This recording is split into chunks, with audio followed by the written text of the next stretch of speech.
لا إله إلا الله محمد رسول الله.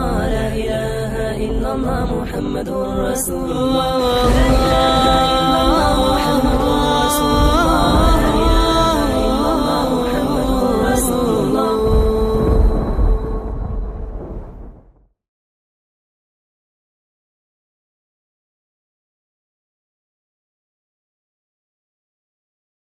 السلام علیکم ورحمۃ اللہ وبرکاتہ.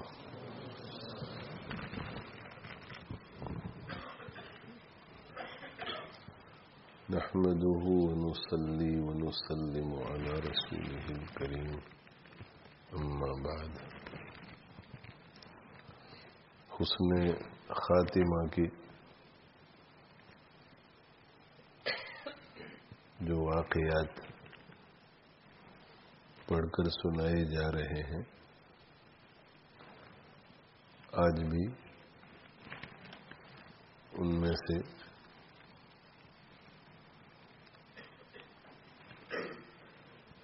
بعض واقعات انشاءاللہ سنائے جائیں گے. دوستوں نے کہا کہ ان واقعات کو سننے سے ایک شوق پیدا ہوتا ہے حسن خاتمہ کا. تو الحمدللہ اس سے خوشی ہوئی کہ ان واقعات کو جمع کرنے کا فائدہ ہے. ان واقعات کو سنتے ہیں تو دل میں ایک شوق پیدا ہوتا ہے کہ کاش کہ ہم بھی کلمہ پڑھتے ہوئے جائیں، یا سجدے کی حالت میں جائیں، یا وضو کرتے ہوئے جائیں، یا عین موت کے وقت ہم بھی خود ہی قبلے کی طرف رخ کر لیں، مسافر کے لیے ہاتھ بڑھائیں، ہم بھی السلام علیکم کہیں اور لوگ دیکھیں تو کوئی نظر ہی نہ آئے. تو یہ واقعات سن کر حسن خاتمہ کا شوق پیدا ہوتا ہے، اور حسن خاتمہ کا جب شوق پیدا ہوتا ہے تو پھر دوسرے نمبر پر یہ فائدہ ہوتا ہے کہ جن لوگوں کو حسن خاتمہ نصیب ہوا ہے انہوں نے اپنی زندگی کیسے گزاری تھی. تو ہمیں نظر آتا ہے کہ یہ سب متقی لوگ ہیں، دین پر چلنے والے لوگ ہیں، گناہوں سے بچنے والے لوگ ہیں، اللہ سے ڈرنے والے لوگ ہیں، تزکیہ کی فکر کرنے والے لوگ ہیں، اپنے دلوں کو رذائل سے صاف ستھرا رکھنے والے لوگ ہیں، اپنے دلوں کو خصائل سے، فضائل سے، اچھے اخلاق سے آراستہ کرنے والے لوگ ہیں، اللہ کے حقوق کو ادا کرنے والے لوگ ہیں، مخلوق کے حق کو ادا کرنے والے لوگ ہیں. تو حسن خاتمہ کا جب شوق پیدا ہوگا تو پھر اس طرح کی زندگی بنانے اور گزارنے کا شوق بھی انشاءاللہ پیدا ہوگا.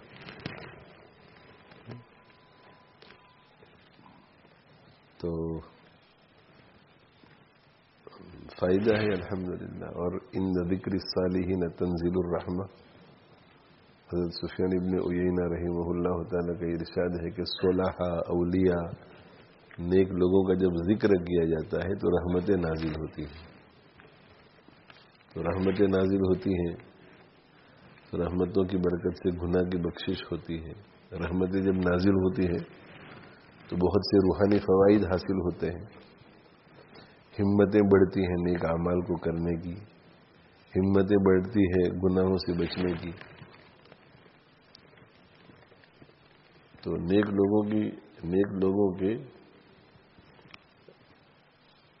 لوگوں کی صحبت کا اتنا زیادہ فائدہ ہے کہ وہ خود موجود نہ ہو مگر ان کا تذکرہ موجود ہو، تو تذکرے کی برکت سے بھی رحمتیں اترتی ہیں. تو خود جب وہ موجود ہو، کوئی صالح آدمی موجود ہو، تو اس کی صحبت میں، اس کی مجلس میں بیٹھنے سے اور اس کی صحبت اختیار کرنے سے کتنی رحمتیں نصیب ہوں گی اور اللہ تعالی شان ہوگا کتنا فضل نصیب ہوگا. تو یہ سب چیزیں ہیں، اس لیے ہم ان واقعات کو مزید سنتے ہیں انشاءاللہ. کوشش کریں گے کہ کل کچھ گفتگو ہو جائے. 24 گھنٹے کا نظام بھی ہے، تو جن حضرات کا بندے سے تعلق ہے روحانی، ان سب کو کوشش کرنی چاہیے کہ کل مغرب سے اتوار مغرب تک پہنچیں یہاں، اور 24 گھنٹے یہاں مسجد میں اصلاح کی نیت سے، تزکیہ کی نیت سے. بہت لوگ آتے ہیں تو ان میں نیک بندے بھی اللہ کے ہوتے ہیں، تو نیک صحبت کی نیت سے، آخرت کی فکر پیدا کرنے کی نیت سے گزارنا چاہیے. اور یوں بھی پورا سال لوگ آتے جاتے رہتے ہیں خانقاہ میں. رمضان المبارک میں 10 دن کے لیے آتے ہیں، جن کو اجازت ملتی ہے پورے مہینے کے لیے آتے ہیں، مگر وہ بہت سلیکٹڈ لوگ ہوتے ہیں، آخری عشرے کے لیے آتے ہیں. ہر ہفتے یہ بھی خانقاہ ہی ہے. ابھی اس وقت 2 گھنٹے کے لیے، 2.5 گھنٹے کے لیے آتے ہیں. مہینے میں آتے ہیں 3-4 گھنٹوں کے لیے، اور کچھ لوگ رات بھی ٹھہرتے ہیں، دوسرے دن جاتے ہیں. تو لیسٹر والوں کو بھی کچھ وقت نکال کر مسجد میں آنا چاہیے کہ خانقاہ ہے تو چلو مسجد میں جا کے کسی کونے میں بیٹھ کے کچھ اللہ اللہ کرتے ہیں. شام کو 6 بجے کام پر سے آ جاتے ہیں، تو ہفتے میں 1 مرتبہ یہاں کسی کونے میں بیٹھ کے اللہ اللہ کرنا چاہیے.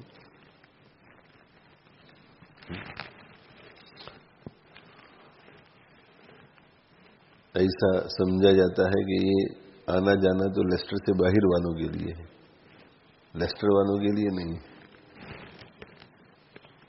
تو دیکھا یہی جاتا ہے کہ لیسٹر سے باہر والے لوگ جو ہیں وہ زیادہ محنت کر جاتے ہیں، حالانکہ الٹا ہونا چاہیے. لیسٹر والے یہی رہتے ہیں تو ان کو زیادہ محنت کرنی چاہیے، ان کو زیادہ آنا چاہیے.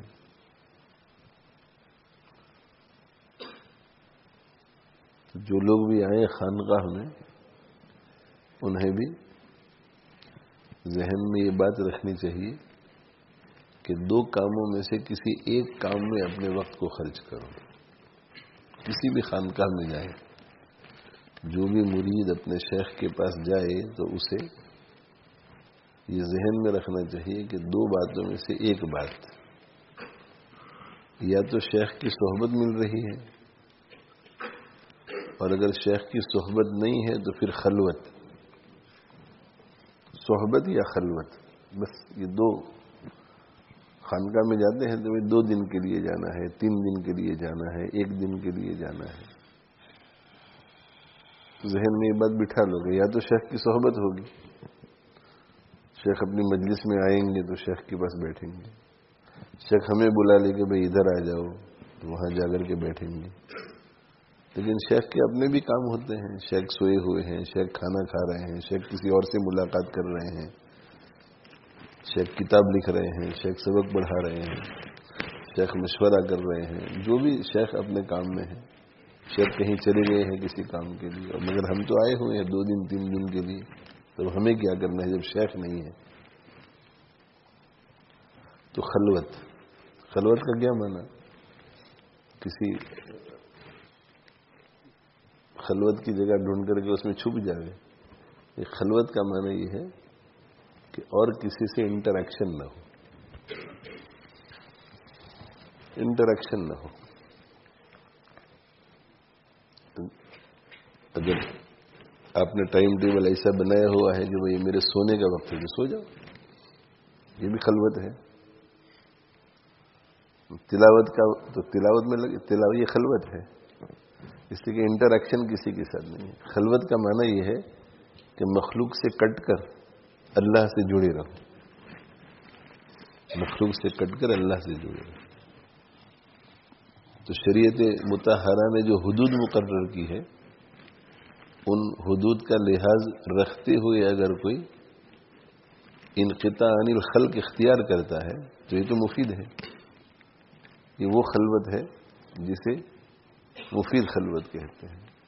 شریعت مطہرہ نے جو حدود مقرر کی ہیں ان حدود کی رعایت کے بغیر اگر کوئی انقطاع عن الخلق کرتا ہے تو اس کی ممانعت آئی ہے. لا رہبانیت فی الاسلام، لا سرورت فی الاسلام.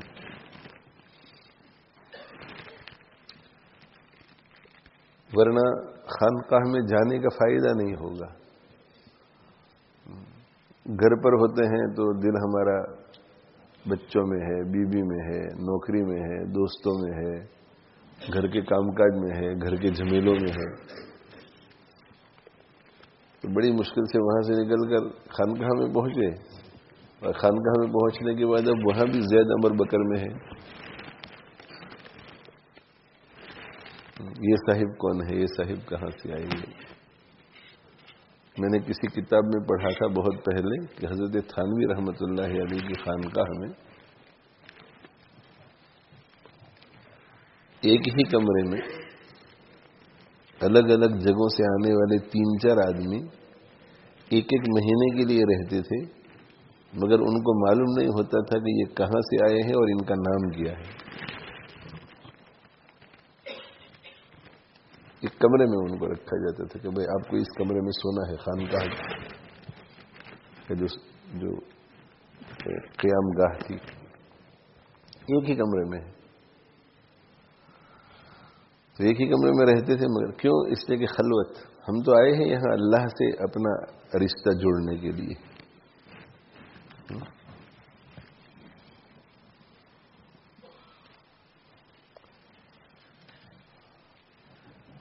میرے حضرت رحمۃ اللہ علیہ فرمایا کرتے تھے کہ بابا رشتہ سب سے توڑ، بابا رشتہ سب سے توڑ. بابا، ارے بابا رشتہ سب سے توڑ دے. بابا رشتہ سب سے توڑ، بابا رشتہ رب سے جوڑ. سب سے رشتہ توڑو اور رب سے رشتہ جوڑو. تو جیسے ایک نیا آدمی ڈرائیونگ کرتا ہے، نیا بالکل نیا ڈرائیور ہے، تو اسے سب سے رشتہ توڑ دینا پڑتا ہے. اگر وہ ڈرائیونگ کرتے کرتے میرر میں دیکھتا رہے گا کہ میرے پیچھے کون آ رہا ہے تو وہ ایکسیڈنٹ ہو جائے گا اس کا. اگر ڈرائیونگ کرتے کرتے اپنے پڑوس میں بیٹھنے والے آدمی کے ساتھ باتوں میں منہمک ہو جائے گا تو وہ ایکسیڈنٹ ہو جائے گا. تو پوری توجہ اسے اسٹیئرنگ اور آگے ہی رکھنی پڑتی ہے. وہ میرر میں بھی جتنا دیکھنا چاہیے اتنا بھی نہیں دیکھ سکتا، تو وہ انسٹرکٹر کو کہنا پڑتا ہے کہ میرر میں دیکھیے. شروع میں ایسا کرنا پڑتا. تو سب سے رشتہ توڑ دیا اور رشتہ گاڑی سے جوڑا، گاڑی سے جوڑا اور رشتہ توڑ کر کے گاڑی سے رشتہ جوڑا. اور یہ رشتہ پھر بڑھتا گیا، بڑھتا گیا، بڑھتا گیا، بڑھتا گیا، بڑھتا گیا. اتنا بڑھ گیا، اتنا بڑھ گیا، اتنا بڑھ گیا کہ اب ڈرائیونگ کرتے کرتے ہر ایک کے ساتھ رشتہ ہے. میرر میں صرف ڈرائیونگ کے لیے نہیں دیکھتا، اسے کچھ شک ہوتا ہے کہ یہ گاڑی مجھے فالو کر رہی ہے، ایسا مجھے لگتا ہے. تو ڈرائیونگ بھی کر رہا ہے اور اس کو دیکھ بھی رہا ہے کون ہے یہ میرے پیچھے پیچھے کب سے ہے کہ نہیں. ڈرائیونگ کرتے کرتے وہ آگے والا ڈرو کھول کر کے اس میں سے ٹیشو بھی نکالتا ہے. ڈرائیونگ کرتے کرتے چائے بھی پیتا ہے اور ڈبے میں سے سموسے بھی نکال کر کے کھاتا ہے. کرسپ کا پیکٹ بھی کھول کر کے اس میں سے کھاتا ہے. تو یہ ڈرائیونگ جو نیا سیکھنے والا ہے اسے سب سے کٹنا پڑے گا ایک مدت کے لیے. ایک مدت کے لیے کٹ کر جب اس کا رشتہ گاڑی کے ساتھ مضبوط ہو جاتا ہے اور اسے پتا ہوتا ہے کہ اب ایکسیڈنٹ کا کوئی امکان نہیں ہے، تو اب جس کے ساتھ چاہے رشتہ رکھے ڈرائیونگ کرتے کرتے. تو ایک مدت کے لیے سب سے رشتہ توڑنا پڑتا ہے اور اللہ سے اپنا رشتہ جوڑنا پڑتا ہے. جب تقوی والا رشتہ اللہ کے ساتھ مضبوط ہو جائے اور جب یہ پتہ چل جائے کہ اب مخلوق میں سے کسی سے بھی تعلق رکھوں گا، معصیت کا ایکسیڈنٹ نہیں ہوگا، اب جس کے ساتھ چاہے بیٹھ سکتا ہے یہ.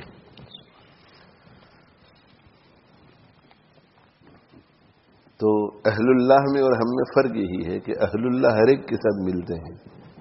کیوں؟ اس لیے کہ اہل اللہ جب ملتے ہیں تو وہ اثر ڈالتے ہیں، اثر لیتے نہیں ہیں.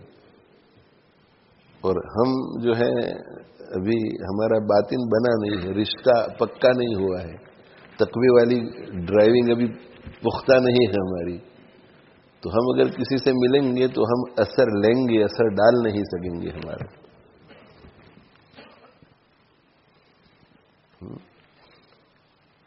میں ایک دوسری مثال دیا کرتا ہوں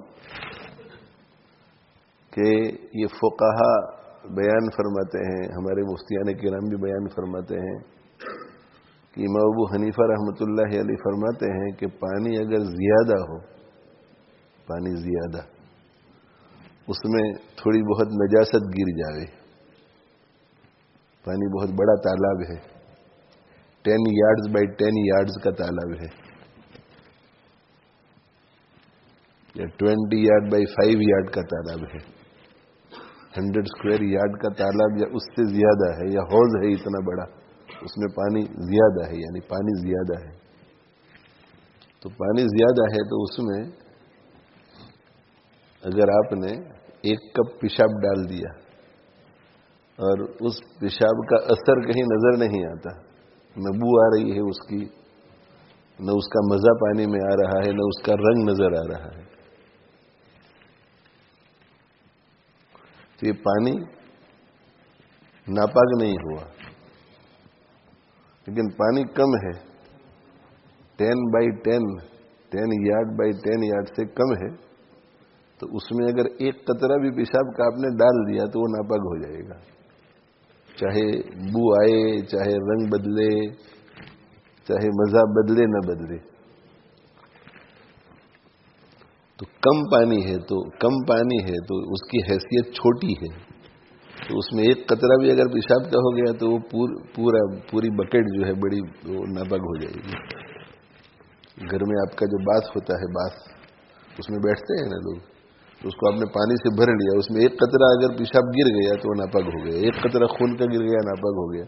اب خون کا اثر دیکھتے ہیں، اثر نظر نہیں آتا مگر ناپاک ہو گیا. اس لیے کم پانی ہے تو حیثیت کم، اور 10 یارڈ بائی 10 یارڈ یا اس سے زیادہ پانی ہے تو اس کی حیثیت بڑی ہے. تو بڑی حیثیت ہے تو اس میں آپ نے 1 کپ پیشاب کا ڈال دیا، تو پانی ناپاک نہیں ہوا. اس سے غسل بھی کر سکتے ہیں، وضو بھی کر سکتے ہیں، کپڑے بھی دھو سکتے ہیں. میری طرف توجہ ہے بھائی؟ تو اب یہ جو 10 یارڈ بائی 10 یارڈ سے زیادہ پانی ہے، اس میں ہم ایسے ہی فرضی طور پر کر لیتے ہیں کہ اس میں 1000 کپس پانی تھا، اور 1 کپ پانی آپ نے پیشاب کا ڈال دیا، تو کتنے کپ ہو گیا اس میں لیکوڈ؟ 1001 1001 کپ ہو گئے. تو پیشاب کہیں گیا تو نہیں نا، پیشاب تو اندر ہی ہے. لیکن چونکہ پانی زیادہ ہے تو اس کی حیثیت اعلیٰ، تو اعلیٰ حیثیت ہے اس پانی کی، تو اس پانی کا پاور اتنا ہے کہ اس نے ناپاک چیز کو بھی پاک کر دیا.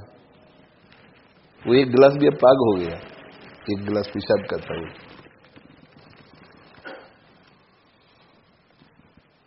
تو اہل اللہ جو ہیں ان کی حیثیت بڑی ہے، وہ 10 یارڈ بائی 10 یارڈ سے زیادہ اندر روحانیت رکھتے ہیں.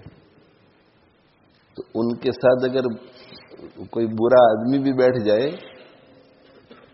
تو برا آدمی اس پانی کو نہیں بگاڑتا، وہ پانی اس کو بھی اچھا بنا دیتا ہے.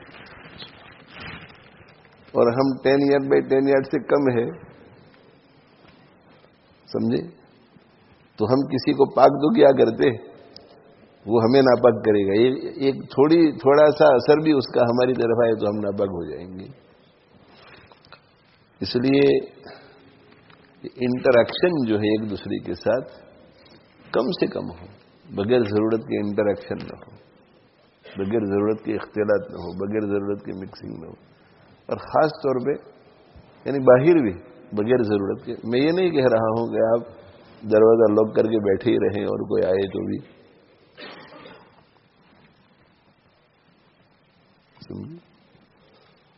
یہ خشک نہیں. کوئی آئے آپ کے گھر آئے تو آئیے, تشریف لائیے, ماشاء اللہ بیٹھے. مہمان نوازی بھی تو شریعت مطہرہ میں سکھاتی ہے. ہمیں تعزیت کے لیے بھی تو جانا ہے لوگوں کے یہاں, عیادت کے لیے بھی تو جانا ہے لوگوں کے یہاں, تبلیغ بھی تو کرنی ہے ہمیں. بس مگر جتنی ضرورت ہے اتنا, ضرورت سے زیادہ نہیں. درسگاہ میں جا کر سبق بھی تو پڑھانا ہے نا, تو اختلاط تو ہوگا. ایک بات ذہن میں رکھ لو, شرعی حد میں رہ کر اگر ضرورت کی وجہ سے آپ اختلاط کرو گے وہ آپ کے لیے مضر نہیں ہوگا. بغیر ضرورت کے اختلاط ہوگا وہ مضر ہوگا. سمجھے؟ اگر ضرورت کی وجہ سے کسی کے ساتھ اختلاط کرو گے اور وہ صحبت بری ہوگی تو اس کا اثر تو آپ میں مرتب ہوگا, لیکن اللہ آپ کو توفیق دے گا اور ایسے کام کروائے گا جس سے وہ اثر زائل ہو جائے گا, اس لیے کہ آپ مجبور تھے. یہ بالکل لایعنی جو ہے, لایعنی وہ اسی کو کہتے ہیں کہ جس کا کوئی فائدہ نہیں ہے. کہ جب کوئی لایعنی بغیر ضرورت کے لایعنی میں مبتلا ہوتا ہے, بظاہر کوئی چیز آپ کو لایعنی نظر آ رہی ہے مگر وہ کرنے والا اس کو ضرورت کے پیش نظر کرتا ہے. جیسے آپ مارکیٹ میں چلے جائیں گے, مارکیٹ میں تو مارکیٹ میں وہ آدمی جو ہے صبح سے شام تک پکارتا رہتا ہے کہ یہ ٹومیٹوز جو ہے وہ 1 پاؤنڈ میں 1 کلو, 1 پاؤنڈ میں 1 کلو, 1 پاؤنڈ میں 1 کلو, 1 پاؤنڈ 80 میں 2 کلو, 1 پاؤنڈ 80 میں 2 کلو. تو 3-4 سال کا لڑکا اگر اس کو دیکھے گا تو اس کو ایسا ہی لگے گا کہ یہ لایعنی میں مبتلا ہے. یعنی لایعنی کا فضول, یہ کیوں بولتا رہتا ہے ایک ہی بات. اسی طرح جو ہے آپ انڈیا پاکستان میں جاتے ہیں تو وہاں روڈ پر بیچنے والے لوگ ہوتے ہیں, تو گزرنے والوں کو پتہ نہیں ہوتا کہ یہاں کیا کیا بک رہا ہے, تو وہ پکار کر کے متوجہ کرتا ہے امرود امرود امرود, کہ بھائی گواوا گواوا, امرود امرود امرود. تو دیکھنے والوں کو ایسا ہی لگتا ہے کہ بھائی خامخواہ امرود امرود بولتا رہتا ہے صبح سے شام تک. تو دیکھنے والوں کو لایعنی معلوم ہوتی ہے کہ یہ لایعنی ہے, فضول ہے, بیکار ہے, لیکن وہ جانتا ہے کہ نہیں میں تو میں ضرورت کی وجہ سے بول رہا ہوں. ضرورت کی وجہ سے بولتا ہے تو اس کے لیے مضر نہیں ہوگی, یہ لایعنی نہیں ہے, یہ ضرورت سے بول رہا ہے. مگر آپ کمرے میں بیٹھے ہوئے ہیں اور کسی سے گفتگو کر رہے ہیں اور اس سے کہتے ہیں کہ امرود, یا بغیر ضرورت کے بولے تو آپ کا ایک مرتبہ بولنا آپ کے لیے مضر ہوگا.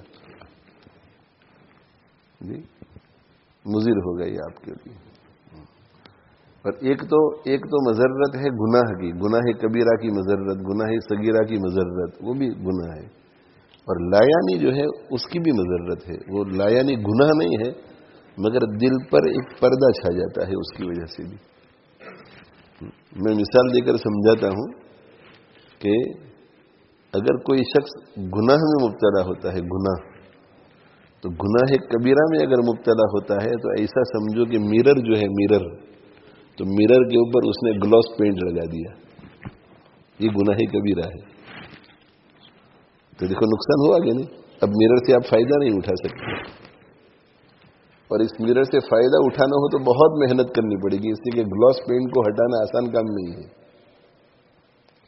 اور اگر آپ گناہ صغیرہ میں مبتلا ہوتے ہیں تو آپ نے میرر اور آئینے کے اوپر واٹر پینٹ لگایا, تو دیکھو یہ آئینہ پھر اس کی آئینہ کام نہیں دے گا. اب آپ کو محنت کرنی پڑے گی تب جا کر کے دوبارہ صاف ہوگا, لیکن پہلی محنت سے کم ہوگا, پہلی محنت سے کم. پہلے میں رونا دھونا پڑے گا, افسوس, ندامت, توبہ. اور دوسری کے اندر ہو سکتا ہے کہ ظہر کی نماز پڑھنے کے لیے اسی سے وہ دھل گیا, لیکن ظہر کی نماز پڑھنے کے لیے تو آنا پڑے گا نا. گناہ صغیرہ نیک کاموں سے بھی مٹ جاتے ہیں. اور لایعنی جو ہے وہ گلاس پینٹ بھی نہیں ہے اور واٹر پینٹ بھی نہیں ہے. لایعنی جو ہے وہ غبار ہے, ڈسٹ ہے, ڈسٹ. تو ڈسٹ اس کے اوپر آ گیا, ڈسٹ, تو اس کو صاف کرنا تو بہت آسان ہوگا, ٹیشو سے بھی یوں کر کے صاف ہو جائے گا. لیکن جب تک اس کے اوپر ڈسٹ رہے گا تو آئینہ اتنا ہی بیکار ہوگا جتنا گلوس پینٹ کی وجہ سے بیکار تھا. وہاں بھی اس سے فائدہ نہیں اٹھایا جا سکتا, یہاں بھی اس سے فائدہ نہیں اٹھایا جا سکتا. تو لایانی جو ہے, لایانی اس کا بھی کچھ نہ کچھ قلب پر اثر پڑتا ہے. اسی لیے حضرت حکیم الامت تھانوی رحمۃ اللہ علیہ فرماتے تھے کہ لایانی کا ایک سرا, لایانی کا ایک سرا مباح ہے, مباح یعنی ون اینڈ آف لایانی جو ہے وہ پرمیسیبل ہے, پرمیسیبلٹی ہے, جائز ہے, مباح ہے. اور اس کا دوسرا سرا جو ہے وہ گناہ ہے. کیا مطلب اس کا؟ اس کا مطلب ہے کہ جب کوئی شخص لایانی میں مبتلا ہوتا ہے, فیوٹائل ایکٹیویٹی میں, فضول بات میں, فضول کام میں, جو کہ گناہ نہیں ہے. اب بیٹھے ہوئے ہیں اور پولیٹکس پر بات شروع ہو گئی, اور پولیٹکس پر ایک تو ہے نا کہ کوئی مفید بات ہو رہی ہے پولیٹکس کے اوپر, کہ آپ جس بستی میں رہتے ہیں اس بستی کے 8-10 برسر اقتدار لوگ ہیں, کمیونٹی کے اہم لوگ ہیں, اور الیکشنز آ رہے ہیں تو کوئی اسٹریٹجی مقرر کرنے کے لیے بیٹھے ہوئے ہیں. اور دوسرا ہمارا پولیٹکس کی بات کرنا, ہمارا یوٹیوب کے اوپر دیکھتے رہتے ہیں, اور پھر جب 4-5 آدمی بیٹھ جاتے ہیں تو جس کے ذہن میں جو کچھ ہوتا ہے انفارمیشن وہ بیان کرتے کہ ایسا بھی ہوا ہے اور ایسا بھی ہوا ہے اور فلاں نے یوں کہا ہے اور فلاں نے یوں کہا ہے. اور ذرا ہوشیار ہوتے ہیں تو پھر اپنا تجزیہ بھی کرتے ہیں کہ یوں ہوا ہے, اگر یوں ہوتا تو یوں نہ ہوتا, اور یوں ہوتا تو یوں ہو جاتا, اور ایسا اگر ہو جائے تو ایسا ہو جائے گا. اپنے تبصرے سارے یہ لایا نہیں ہے. اس لیے کہ ایسی گفتگو سے فارغ ہونے کے بعد اگر ہر ایک سے آپ پوچھیں گے کہ یہ 1 گھنٹے کے بحث و مباحثہ کے نتیجے میں کیا فائدہ ہوا آپ کو, تو کہیں کوئی فائدہ نہیں. دنیا کا فائدہ بھی نہیں, دین کا فائدہ. آپ کو کیا فائدہ ہوا؟ کوئی فائدہ. آپ کو کیا فائدہ ہوا؟ کوئی فائدہ نہیں. کوئی بہت آرگیومنٹ پیش کرے گا تو وہ یہ کہہ سکے گا کہ میرے نالج میں اضافہ ہوا, بحث کے ذریعے میری معلومات بڑھی. بھئی یہ معلومات بڑھی جو آپ کے نالج میں, اس کا دنیا میں کیا فائدہ ہے؟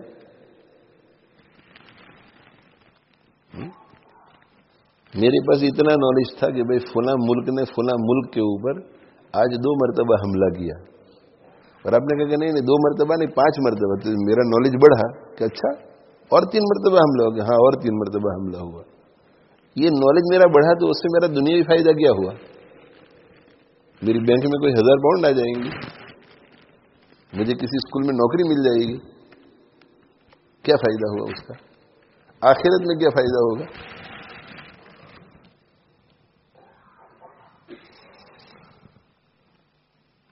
اور وہ پالیٹکس کے جس میں قوم کے اہم لوگ بیٹھ کر کے فیصلہ کرتے ہیں کہ قوم ہمارے اشارے کی منتظر ہے, کس پارٹی کو ہمیں ووٹ کرنا ہے, اسٹریٹجی ہماری کیا ہونی چاہیے, اس کا فائدہ ہوگا. یہ ہے لایانی. تو ابتدا اس کی ہوتی ہے مباح سے, اس لیے کہ انسان دیندار ہوتا ہے, دین پر چلنے والا ہوتا ہے, تو وہ گناہ نہیں کرنا چاہتا, تو وہ شروع کرتا ہے کہ بھئی دیکھو نا پاکستان کے حالات کیسے ہو گئے, کیسی سیاسی صورتحال ہو گئی, اس کی وجہ سے دیکھو مہنگائی بڑھ رہی ہے, یہ ہو رہا ہے, وہ ہو رہا ہے, فلاں ہو رہا ہے, غریب لوگ بیچارے پیٹ بھر کر کھا نہیں سکتے, ایک وقت کے کھانے پر آ گئے ہیں. یہ سب جائز باتیں ہیں لایانی. اور پھر وہ جو دیندار ہے مگر وہ گارڈ جو ہے نا وہ ختم ہو جاتا ہے پھر بعد میں. تو پھر اس پولیٹیشین کا نام لے کر اس کے اوپر الزام تراشی, سنی سنائی باتوں کی وجہ سے بہتان لگاتے ہیں ہم. ہمارے پاس تو کوئی دلیل نہیں ہے, اب یہ حرام ہو گیا. اب غیبت کر رہے ہیں, بہتان لگا رہے ہیں, سلینڈر کر رہے ہیں. تو وہ پولیٹیشین جس کے اوپر آپ سلینڈر کر رہے ہیں میڈیا کی وجہ سے, کہ میڈیا نے کہا ہے کہ اس نے فلاں چیز میں کرپشن کیا ہے, میڈیا کی وجہ سے, میڈیا کے کہنے کی وجہ سے. ہمارے پاس تو کوئی دلیل نہیں ہے.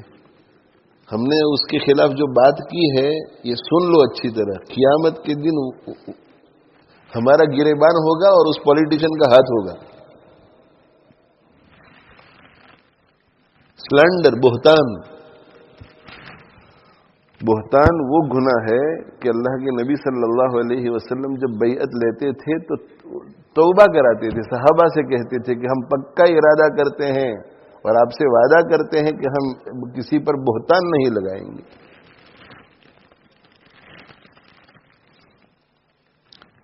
تو حضرت تھانوی رحمۃ اللہ علیہ کیا فرماتے ہیں کہ ابتدا کس سے ہوتی ہے؟ مباح. ادھر آپ کو یہاں سے جب داخل ہوتے ہیں تو مباح نظر آتا ہے، کوئی ڈینجر نہیں، مگر دوسرے رستے سے جب فارغ ہو کر کے نکلتے ہیں تو گناہ میں مبتلا ہو چکے ہوتے ہیں. تو میں کیا عرض کر رہا ہوں؟ عرض یہ کر رہا ہوں کہ جب آپ لایانی میں مبتلا ہوتے ہیں، لایانی تو گلاس پینٹ نہیں ہے، واٹر پینٹ بھی نہیں ہے، مگر غبار ہے. تو دل کے اوپر گلاس پینٹ لگ جاوے تو دل کی آنکھیں اندھی ہو گئی، اس کے اوپر اگر واٹر پینٹ لگ جائے تو آنکھیں اندھی ہو گئی، اور اس کے اوپر غبار آ جائے تو بھی آنکھیں اندھی ہو گئی. تو چونکہ ابتدا میں یہ مباح ہے مگر بغیر ضرورت کے بول رہا ہے، اس لیے اس کا غبار دل پر آتا ہے، آنکھیں اندھی ہو جاتی ہیں اور اسے پتہ نظر نہیں آتا کہ آگے جو کام کرنے جا رہا ہے وہ صحیح نہیں ہے اور گناہ کا کام ہے.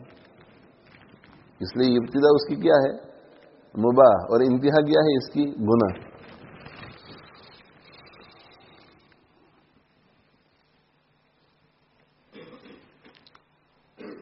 تو یہ لایانی ہے، یہ فضول ہے، فضول.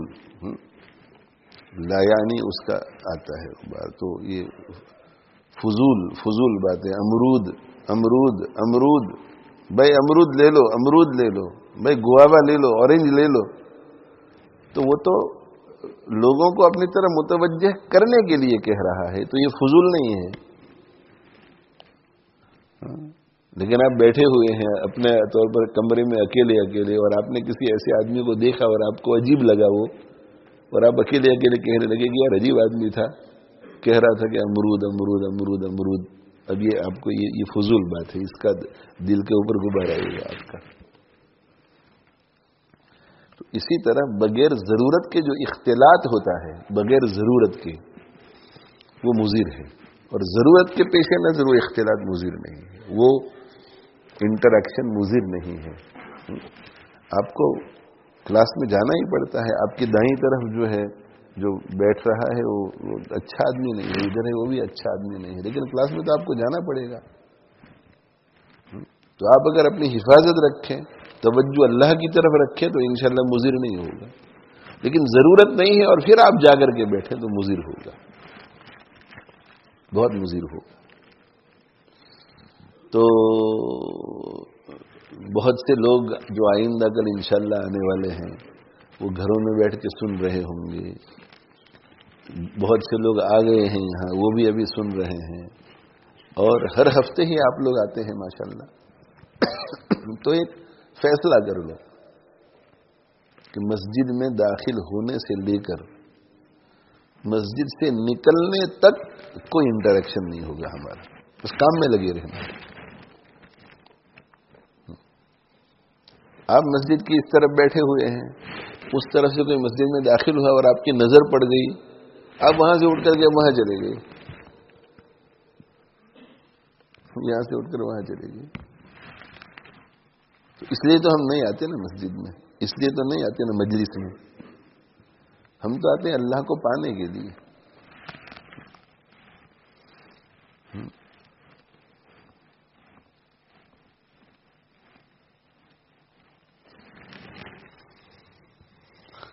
اللہ اکبر کبیر. حب لیلا کر کے دیکھا، حب مولا کر کے دیکھ. لیلا سے محبت کر کے دیکھا، اور لیلا سے مراد صرف لیلا نہیں، صرف عورت نہیں. بعضوں کو عورت سے محبت ہو جاتی ہے اور عورت سے محبت کی وجہ سے وہ اللہ کی نافرمانی کرتا ہے. بعضوں کو مال، اس کے لیے مال لیلا ہے. ہر ایک کا اپنا ایک صنم ہے، ہر ایک کا اپنا ایک آئیڈل ہے جسے وہ ورشپ کرتا ہے نا. کسی کے لیے کوئی لڑکی کے عشق میں مبتلا ہو جاتا ہے. دوسرا آدمی جو ہے اس کو لڑکی وڑکی کا کوئی چکر نہیں، وہ پیسے کمانے کے چکر میں ہے کہ میں خوب مالدار بن جاؤں، خوب مالدار بن جاؤں. تیسرا ہے اسے لڑکی کے چکر میں بھی انٹرسٹ نہیں ہے اور مال کمانے میں بھی نہیں ہے، اس کو سٹیٹس بنانے کی فکر ہے اپنی.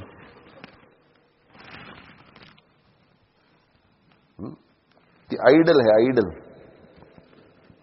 سمجھے؟ تو دیکھو جو شخص بھی خدا کو پانے کی محنت میں لگتا ہے کہ میں خدا کو پالوں، خدا کی رضا کو پالوں، اللہ کو راضی کر لوں، بس یہ ہے میرا مقصد. اور دیکھو یہاں ایسے حضرات بھی ماشاءاللہ بیٹھے ہوئے ہیں جو بہت پرانے دین پر چلنے والے ہیں، اور ایسے لوگ بھی بیٹھے ہوئے ہوں جو ابھی نئے ہیں. گھبرائیں نہیں، کوئی بالکل نہ گھبرائیں.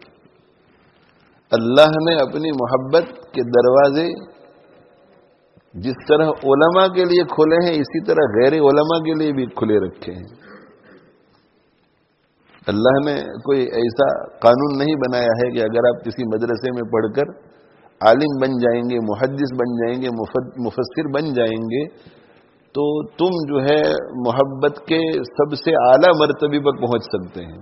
اور غیر عالم ہے تو آپ کو بھی محبت تو دوں گا مگر اس درجے کی نہیں، نہ، ایسا نہیں ہے. اگر عالم محنت نہیں کرے گا اللہ کی محبت کو پانے کے لیے اور غیر عالم صحیح محنت کرے گا تو غیر عالم سے آگے چلا جائے گا.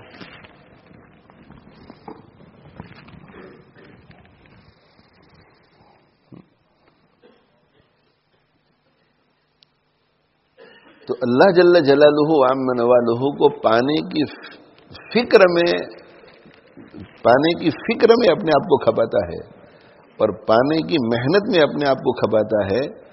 وہ خدا کو بھی پا لیتا ہے اور لیلا کو بھی پا لیتا ہے. جو لیلا کو چھوڑتا ہے خدا کی خاطر کہ نہ اللہ ناراض ہے اس لیے میں نہ یہ پیسے اتنے نہیں، اللہ منع کرتا ہے حرام طریقے سے نہیں، نماز چھوڑ کر نہیں، جھوٹ بول کر نہیں چاہیے. دیکھو خدا کو ترجیح دی، تو جو خدا کو ترجیح دیتا ہے تو خدا ملتا ہے، اور خدا کے ملنے کے بعد حلال طریقے سے وہ پیسہ بھی آتا ہے اور حلال طریقے سے وہ لیلا بھی آتی ہے.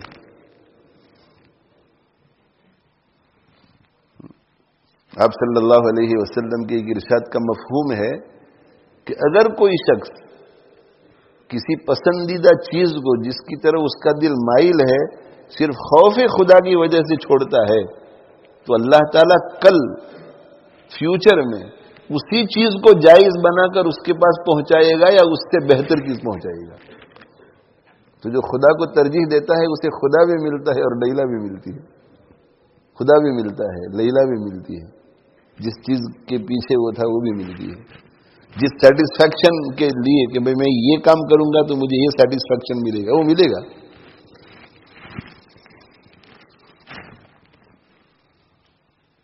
لیکن جو خدا کو چھوڑ کر لیلا کو ترجیح دیتا ہے، خدا کو چھوڑ کر مال کو ترجیح دیتا ہے، آئیڈل کو ترجیح دیتا ہے، کسی اور چیز کو صنم بنا لیتا ہے، اپنا فوکس کا مرکز بنا لیتا ہے، تو اس کا کیا حال ہوتا ہے؟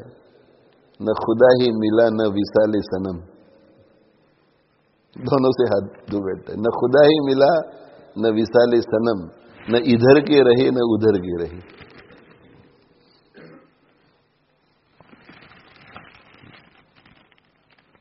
ناجائز طریقے سے حاصل کی ہوئی چیز سے انسان دنیا میں کبھی بھی سیٹسفیکشن حاصل نہیں کر سکتا. وقتی طور پہ ہوگا. ناجائز تعلقات رکھے، گرل فرینڈ کسی کو بنایا، بوائے فرینڈ کسی کو بنایا، ہو سکتا ہے 1 مہینے کے لیے، 1 سال کے لیے، 5 سال کے لیے مزہ آئے. 1 سال، 2 سال، 4 سال، 5 سال، 8 سال، لیکن پھر یہ محبوب یا یہ محبوبہ جس سے لطف اندوز ہو رہا ہے یہی اس کے لیے کڑوا زہر بنے گا.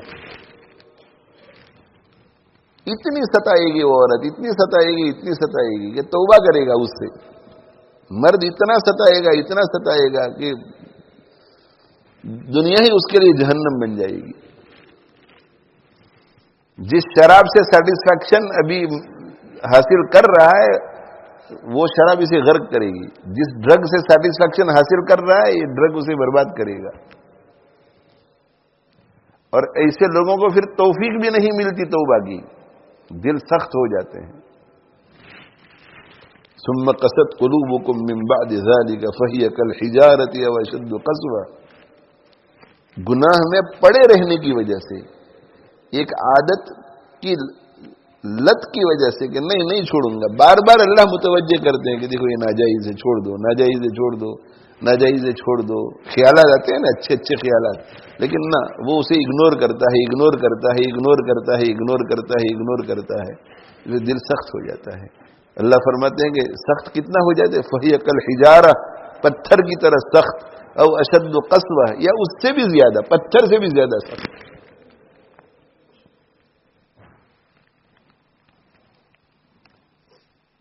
اور اللہ تعالیٰ آگے فرماتے ہیں کہ تم ادھر ادھر پہاڑیوں میں جا کر کے دیکھو، جنگلوں میں چلے جاؤ، صحرا میں چلے جاؤ، پہاڑوں کو دیکھو. وَإِنَّ مِنَ الْحِجَارَةِ لَمَا يَتَفَجَّرُ مِنْهُ الْأَنْهَارُ.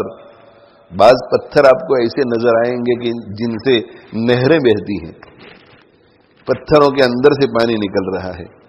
تو دیکھو پانی بھی اتنا سخت نہیں، وہ بھی آنسو کی نہر بہا رہا ہے، آنسوؤں کی نہر بہ رہی. وَإِنَّ مِنَ الْحِجَارَةِ لَمَا يَتَفَجَّرُ مِنْهُ الْأَنْهَارُ وَإِنَّ مِنْهَا لَمَا يَشَّقَّقُ فَيَخْرُجُ مِنْهُ الْمَاءُ. اور اگر اتنا زیادہ نہیں روتا پتھر تو پھٹتا ہے اور اس میں سے چھوٹا سا چشمہ، چھوٹی سی اسٹریم جاری ہو جاتی ہے. ایسے پتھر ہوتے ہیں کہ جن سے نہریں بہتی ہیں، ایسے پتھر ہوتے ہیں کہ جن سے چشمے چھوٹے چھوٹے بہتے ہیں. اور یہ بھی نہیں تو وَإِنَّ مِنْهَا لَمَا يَهْبِطُ مِنْ خَشْيَةِ اللَّهِ. اگر یہ نہیں کہ ان کی آنکھوں سے آنسو بہ پڑے تو اللہ کے خوف سے لرزتے ہیں، ایسے لرزتے ہیں. اسی لیے پہاڑوں پر سے پتھر لڑک کر کے نیچے گر جاتے ہیں. اچانک آپ دیکھتے ہیں کہ 8-10 پتھر جو گر گئے اچانک، یہ خدا کے خوف سے گرتے ہیں.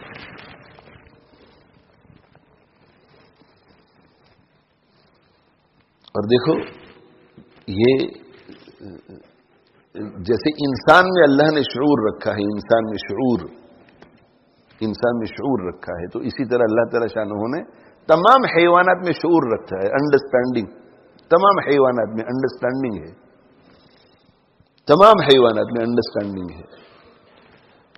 اور یہ نباتات جو ہیں، اینیمل کنگڈم، ان میں بھی اللہ نے شعور رکھا ہے. نباتات میں، اس میں بھی لائف ہے. حیوانات میں لائف ہے، شعور ہے، سمجھ ہے. نباتات میں بھی لائف ہے، شعور ہے.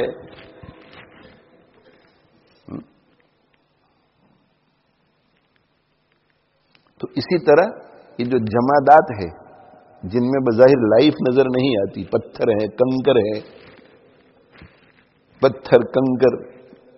درخت سے لکڑی کو اگر کاٹ کر کے الگ کر دیا جائے تو لکڑی، یہ کرسی، یہ لیدر، ان میں سمجھ نہیں ہے، ان میں شعور نہیں. ان میں بھی سمجھ اور شعور ہے.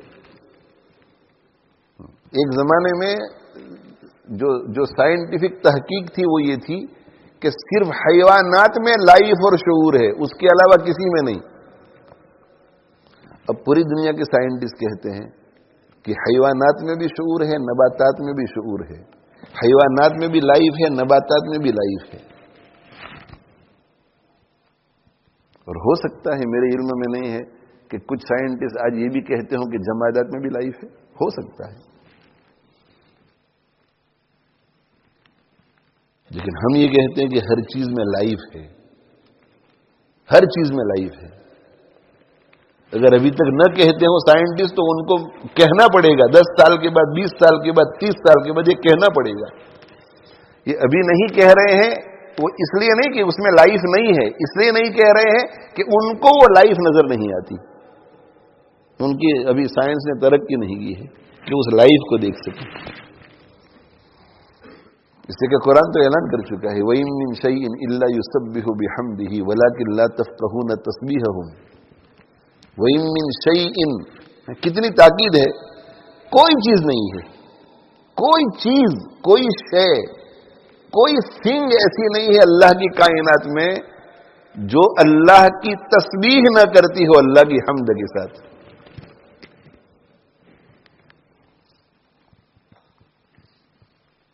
ہر چیز تسبیح کرتی ہے، ہر چیز تسبیح کرتی ہے. وَلَٰكِن لَّا تَفْقَهُونَ تَسْبِيحَهُمْ، لیکن تم ان کی تسبیح کو سمجھ نہیں سکتے.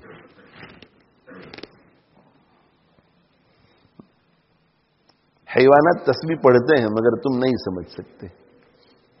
یہ پرندوں کا چہچہانا، اس میں تسبیح ہے، تسبیح، وہ بھی ذکر کرتے ہیں.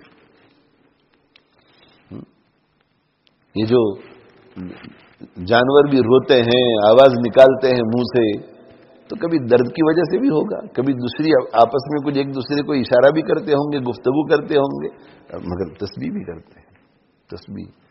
مگر ہر ایک کی تسبیح جو ہے اس کی حال کے مناسب ہوتی ہے. انسانوں کی تسبیح، انسانوں کا ذکر، انسانوں کی عبادت، انسانوں کی نماز اپنے طریقے سے، اور حیوانات کی تسبیح، حیوانات کا ذکر وہ اپنے طریقے سے.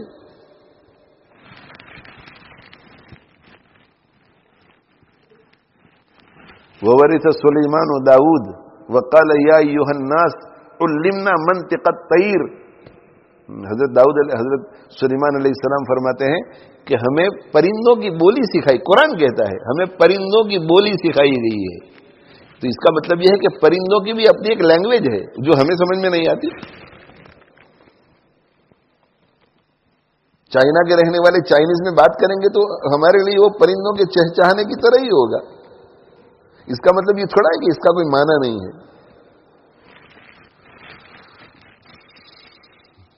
ایک لطیفہ بھی سنا دوں. ایک مولانا صاحب نے ایک گھر کرائے پر لیا تھا. وہ پرانا گھر تھا، جب ہوا چلتی تھی تو گھر میں سے چر چر چر چر چر کی آواز آتی تھی. وہ لکڑیوں کا بنے ہوئے گھر تھے پرانے زمانے میں، تو چر چر چر کی آواز آتی تھی. تو وہ جو تاجر تھا اس کے پاس مولانا صاحب جا کر کہتے تھے کہ بھئی اس گھر کا کچھ کرو، آپ ذرا مضبوط کرو، ٹھیک کرو، دیکھو کہ کہاں مسئلہ ہے، ہم بیوی بچوں کے ساتھ اس میں رہتے ہیں. اب وہ تاجر جو ہے خرچ کرنے کے لیے تیار نہیں تھا، کچھ خرچ کرنے کے لیے تیار نہیں تھا، مگر وہ بھی تنگ تھا. مولانا صاحب جاتے تھے تو کچھ تو سمجھانا پڑتا تھا. تو ایک مرتبہ اس کے ذہن میں بات آئی، اس نے کہا مولانا صاحب آپ اللہ کا شکر ادا کرو. آپ تو جانتے ہی ہیں کہ قرآن میں اللہ تعالیٰ شانہ ارشاد فرماتے ہیں کہ ہر چیز اللہ کی تسبیح بیان کرتی ہے. یہ گھر بھی تسبیح بیان کرتا ہوگا کہ نہیں؟ تو آپ تو بڑے خوش نصیب ہیں کہ آپ کو ایسا گھر ملا ہے جس کی تسبیح آپ کو سنائی دیتی ہے. یہ چر چر چر چر کرتا ہے. تو مولانا صاحب کہنے لگے اسی لیے تو میں بار بار آپ کے پاس آ رہا ہوں، اس حقیقت کو میں جانتا ہوں، اسی لیے میں بار بار آپ کے پاس آ رہا ہوں.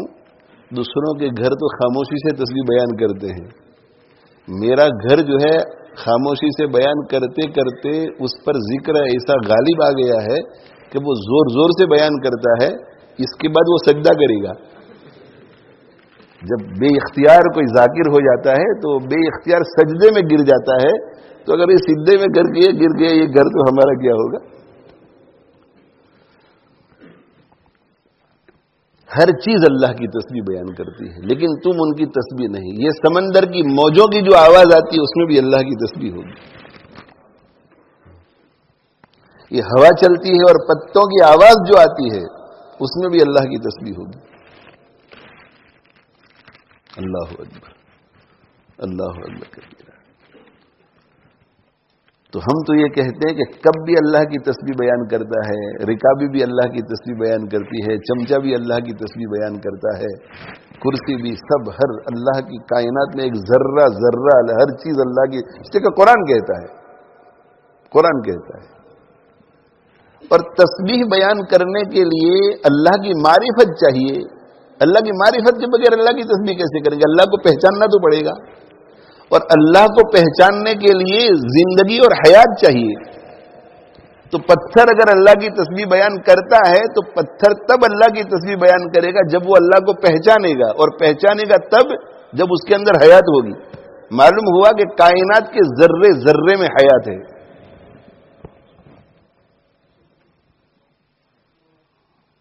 ذرے ذرے میں حیات ہے۔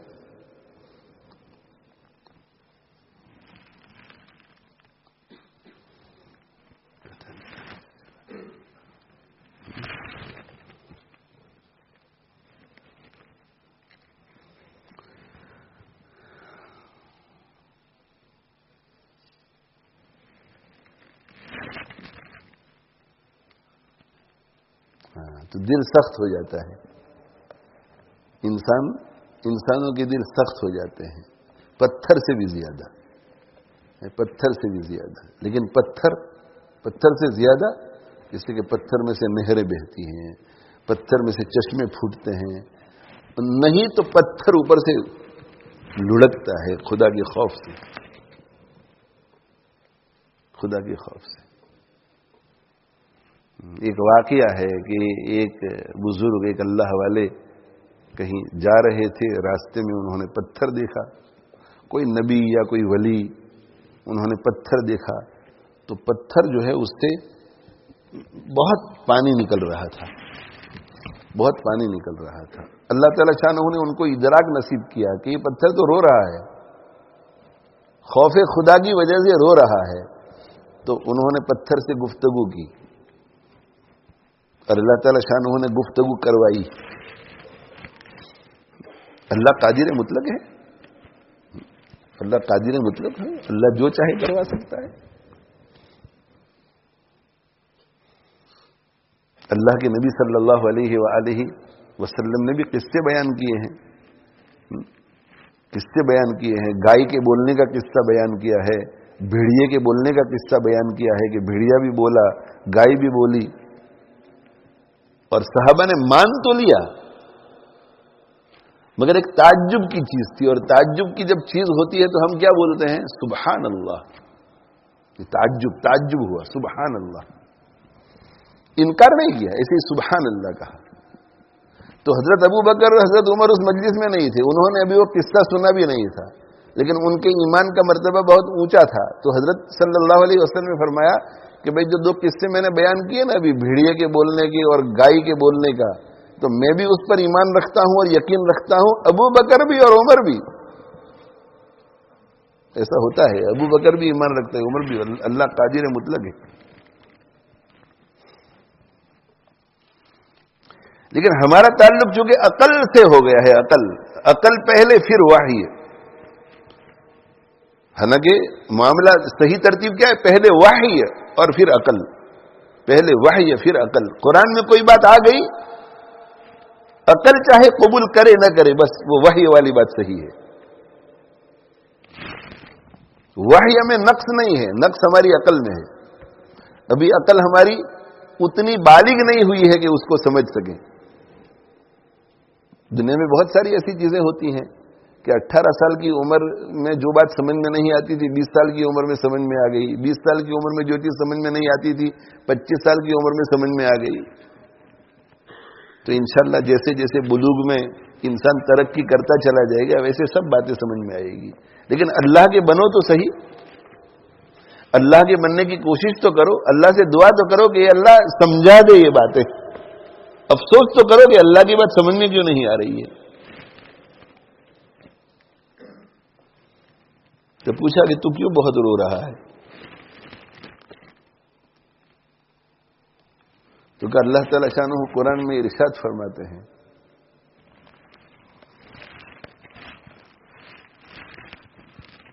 وقودها الناس والحجارہ، کہ جہنم کا ایندھن جو ہے، جہنم کا فیول جس سے آگ جلائی جائے گی وہ پتھر اور انسان ہے، پتھر اور انسان۔ وقودها الناس والحجارہ، تو مجھے ڈر لگتا ہے کہ کہیں مجھے جہنم میں نہ ڈالا جائے۔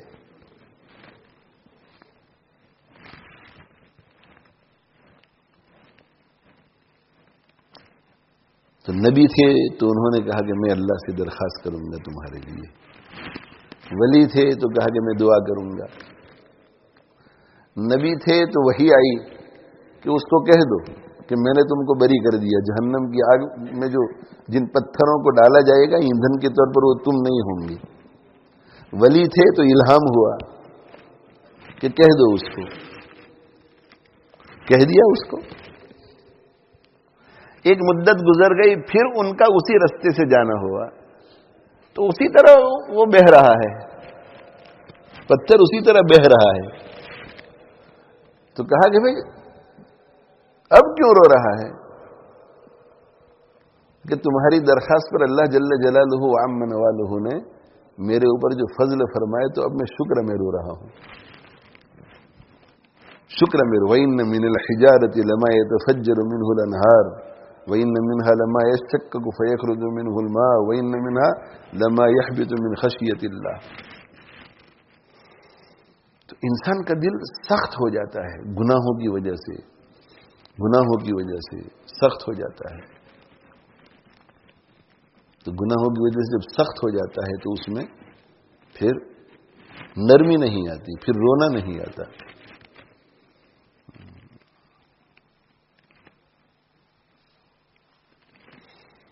رونا نہیں آتا، پھر دل نرم نہیں ہوتا.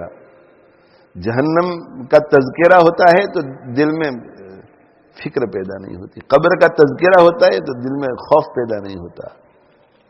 قبر کے عذاب کا جب تذکرہ ہوتا ہے تو دل میں خوف پیدا نہیں ہوتا. جنت کا تذکرہ ہوتا ہے تو دل میں رغبت پیدا نہیں ہوتی. اللہ تعالی شانہ کی ملاقات کی بات ہوتی ہے تو رغبت پیدا نہیں ہوتی.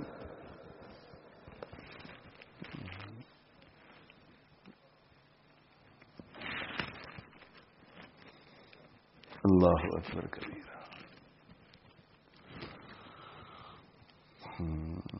وَتَرَبَا غَدًا نَلْقَى الْأَحِبَّةَ مُحَمَّدًا وَحِزْبَهُ. ہمارا حال کیا ہے بھائی؟ بیمار ہوتے ہیں تو ایک ہی چیز ذہن میں آتی ہے کہ کسی طرح زندہ رہنا ہے، مرنا نہیں ہے. مرنا نہیں ہے بھائی. جب تک ہم دنیا میں ہیں تو ہمیں زندہ رہنے کی کوشش کرنی چاہیے. کیوں کرنی چاہیے زندہ رہنے کی؟ اس لیے کہ ہو سکتا ہے کہ آنے والی زندگی میں ہم وہ کام کر جائیں جو اب تک نہیں کر سکے ہیں. تو لمبی عمر کی نیت کرنی چاہیے، لمبی عمر کی دعا بھی کرنی چاہیے، عافیت کے ساتھ، دین کی سلامتی کے ساتھ، نیک اعمال کے ساتھ، ولایت کے ساتھ. اے اللہ فتنوں سے بچا کر مجھے لمبی عمر عطا فرما. اور پھر بڑی بڑی نیتیں کرنی چاہیے کہ اگر اللہ تعالی شانہ 10 سال مجھے اور دے دے تو میں فلاں کام کر لوں گا. مجھے اگر 5 سال اللہ تعالیٰ دے دے تو یہ کام کر لوں گا. مجھے اگر اللہ تعالیٰ شانہ 20 سال دے دے تو میری ساری اولاد کو میں عالم بنا دوں گا انشاءاللہ. وہ سب سے چھوٹا ہے نا، وہ بھی فارغ ہو جائے گا انشاءاللہ. اور اللہ تعالیٰ اگر مجھے 40 سال دے دے تو ان سب کو دین کی خدمت میں بھی لگا دوں گا، ان کی شادیاں کرا دوں گا تاکہ یہ گناہوں سے بچے، سیدھے راستے پر رہے.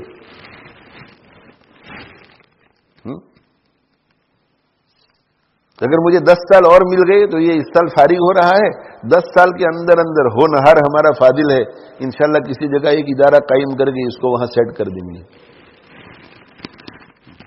وہ طول عمل، لمبی لمبی امید ہے، لمبی لمبی امید ہے، لمبی لمبی امید ہے. وہ جب دنیاوی معاملات میں ہو تو مذموم ہے. دنیاوی معاملات میں لمبی لمبی امیدیں نہیں رکھنے کی، اس لیے کہ ان میں سے 99% ایسے ہی ہوا میں اڑ جاتی ہے. وہ امیدیں اتنی لمبی لمبی ہوتی ہے کہ اس وقت تک انسان زندہ ہی نہیں رہ سکتا، پروگرام اتنا بڑا ہوتا ہے. ایک مرتبہ میری ایک بڑے میاں سے ملاقات ہوئی، 60s میں ہوں گے تقریباً. تو میں نے کہا، نام میں نہیں جانتا تھا، میں نے کہا حاجی صاحب. ارے حاجی صاحب مت کہو، ہم نے حج نہیں کیا ہے ابھی. میں نے کہا حاجی صاحب، میں نے کہا حاجی صاحب مت کہو، ہم نے حج نہیں کیا ہے. تو میں نے کہا اچھا ہے نا، آپ نے حج نہیں کیا ہے اور میں آپ کو حاجی صاحب کہوں، قبولیت کی گھڑی ہوگی تو اللہ آپ کو حاجی بہت جلدی بنا دیں گے. جو میں حاجی صاحب کہوں تو اچھا ہے، یہ تو قبولیت کی گھڑی ہوگی اور میں آپ کو حاجی صاحب کہوں تو اللہ آپ کو نہیں نہیں نہیں نہیں نہیں نہیں ابھی یہ دعا مت کرو، ابھی یہ دعا مت کرو. میں نے کہا کیوں؟ حج کے لیے جانے کی دعا کیوں نہ کرے آپ کے لیے؟ تو کہنے لگے کہ میں دوسرے مسلمانوں کی طرح نہیں ہوں. دوسرے مسلمان اللہ کے گھر میں حج کرنے کے لیے جاتے ہیں اور حج کر کے آ کر واپس دنیا میں لگ جاتے ہیں. تو میں نے کہا آپ کیا کرنے والے ہیں؟ تو کہ میں حج کرنے سے فارغ ہونے کے بعد کسی پہاڑ کی چوٹی پہ کوئی غار ڈھونڈ لوں گا اور اس میں عبادت میں لگ جاؤں گا.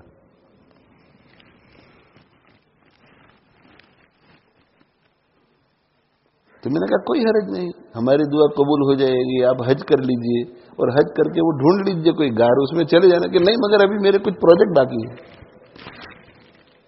یہ طول عمل، ابھی پروجیکٹ باقی ہیں، آپ کی دعا قبول ہوگی تو میرے پروجیکٹ رہ جائیں گے. تو پروجیکٹ پورے ہو جائیں اس کے بعد حج کریں گے اور حج کر کے پھر غار میں چلے جائیں گے. بس اللہ کے گھر میں جاوے اور آ کر کے بیوی بچوں میں، فیکٹری میں، دکان میں، اسکول میں، یہ کوئی حج ہے؟ دیکھو کتنا مبارک خیال ڈالا ہوا ہے شیطان اور نفس نے حج نہ کرانے کا. کتنا وہ خوش ہو رہا ہوگا، کتنا خوش ہو رہا ہوگا کہ ایسا خیال پوری دنیا کے مسلمانوں میں سے کسی کو نہیں آیا جو مجھے آیا ہے کہ حج کرنے کے بعد دنیا توبہ توبہ توبہ توبہ. اور مجھے کہہ رہے اگر آپ کے پاس ٹائم ہو تو میں ذرا بتا دوں وہ پروجیکٹ. میں نے کہا بتا دی. تو انہوں نے ڈراور کھول کر کے وہ میرے سامنے نقشہ رکھا، پورا نقشہ. وہ پروجیکٹ اتنا لمبا تھا کہ اگر قیامت بھی آ جائے نا تو وہ پروجیکٹ پورا نہ ہو.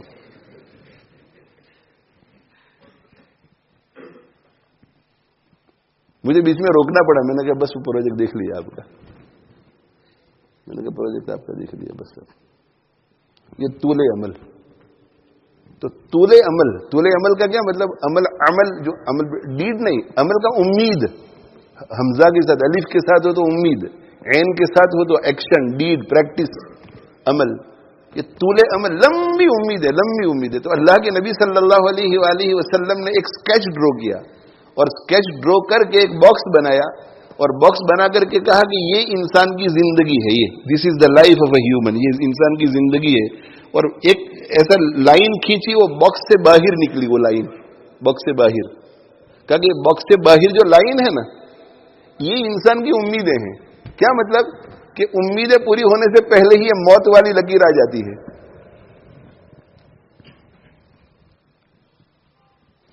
وَيُلْهِهِمُ الْأَمَلُ، قرآن کہتا ہے کہ ان کو لمبی لمبی امیدوں نے غفلت میں ڈال رکھا ہے. فَسَوْفَ يَعْلَمُونَ، جان لیں گے بہت جلدی، جان لیں گے کہ یہ بڑے بڑے پروجیکٹ کیسے پورے ہوتے ہیں. اور یہ بڑے بڑے پروجیکٹوں کی وجہ سے اللہ کو دوست بنانے کا پروجیکٹ نہیں بنایا تھا، متقی بننے کا پروجیکٹ نہیں بنایا تھا. تو جان لیں گے کہ ان کا حشر کیا ہوتا ہے.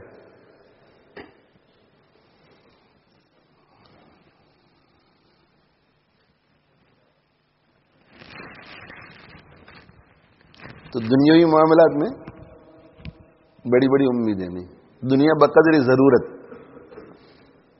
دنیا بقدر ضرورت. ہاں چھوٹی موٹی چیزیں ٹھیک ہے بھائی.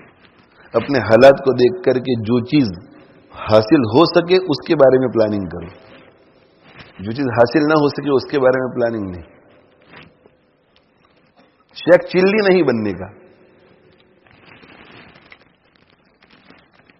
شیخ چلی مشہور ہے اس کا لطیفہ، شیخ چلی کا، شیخ چلی کا. وہ شیخ چلی بیچارہ غریب آدمی تھا اور کولی کا کام کرتا تھا، سامان اٹھانے کا. تو ایک دن جو ہے کسی نے کہا کہ بھئی یہ سامان اٹھا لو. کیا ہے اس میں؟ کہا کہ تیل ہے. وہ ڈرم بہت بڑا تھا، تیل سر کے اوپر اٹھا لو تیل. اور ہمارے زمانے کی طرح پوری پیکنگ وغیرہ تو ہوتی نہیں تھی، وہ تو برتن ہوتا تھا. تیل اٹھا لیا. وہ کتنی اجرت دو گے؟ تو کہ 2 پیسے دیں گے. بہت اچھی بات ہے. اب وہ آگے آگے وہ مالک جہاں پہنچانا تھا پیچھے پیچھے شیخ چلی. اور شیخ چلی جو ہے وہ چلتے چلتے چلتے طول عمل میں مبتلا ہو گئی، لمبی لمبی امیدوں میں، ڈریم ورلڈ میں چلے گئی کہ یہ شخص مجھے ابھی اجرت دے گا 2 پیسے، 2 پیسے سے میں یہ کروں گا، 2 پیسے سے میں انڈے خریدوں گا، انڈے بیچ کر اتنی پروفٹ ہوگی تو اور انڈے آئیں گے،